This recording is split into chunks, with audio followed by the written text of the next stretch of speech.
بلوچستان کے شہر خاران سے ہمارے گدروشیہ پوائنٹ کے نمائندہ سلمان بلوچ کی رپورٹ کے مطابق ملک بھر کی طرح خاران میں بھی چینی اور آٹے کی قیمتیں دن بدن بڑھتی جا رہی ہیں، جس سے متوسط طبقہ سمیت کم آمدنی والا شخص شدید پریشانی میں مبتلا ہے، جبکہ حکومت نے یوٹیلیٹی سٹورز کو بڑی سبسڈی دی ہے جو بازار کی نسبت شہریوں کو اشیاء خورونوش کی چیزیں سستی ملتی ہیں۔ خاران شہر میں 5 یوٹیلیٹی سٹورز موجود ہیں جن میں کچھ ہلکی چیزوں کے علاوہ کچھ بھی نہیں ہے، جس سے عوام استفادہ حاصل نہ کر سکے۔ سٹورز میں چینی اور آٹا دستیاب نہیں ہے، جبکہ سٹور میں دستیاب باقی چیزیں بازار کے ریٹ میں شہریوں میں فروخت ہو رہی ہیں۔ ذرائع کے مطابق یوٹیلیٹی سٹورز کے چینی اور آٹے کی تھیلیاں نوشکی سے افغانستان سمگل کیا جا رہا ہے، جبکہ یوٹیلیٹی سٹور میں کام کرنے والے لوگوں کے مطابق رمضان شریف سے اب تک خاران کے لیے چینی اور آٹا نہیں آیا ہے۔ کئی بار سابق اور نمائندہ اور کمشنر رخشان ڈویژن سمیت تمام ذمہ داران کو اس مسئلے سے آگاہ کیا،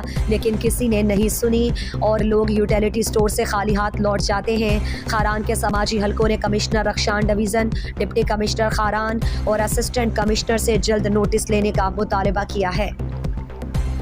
مزید دلچسپ معلومات اور خبروں سے آگاہ ہونے کے لیے Gedrosia point Facebook page, Instagram, Twitter کو فالو اور یوٹیوب چینل کو سبسکرائب کریں۔ بیل آئیکن بٹن دبانا نہ بھولیں